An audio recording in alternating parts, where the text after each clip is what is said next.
So wanted to make a video to explain my logic behind it. So basically we kept touching these 2090 reversals. See, failed to take it out, and this is the third time. And if we close 2078 above this, then next one is going to be higher high. And also I got warning saying it's a phase transition.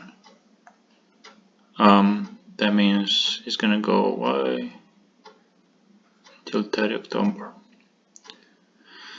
It can be a big trade, guys.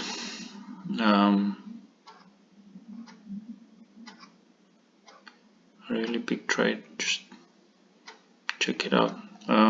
Again, I'm not offering any advice on how you trade, but this might be a good opportunity. And beware, VIX is very tricky.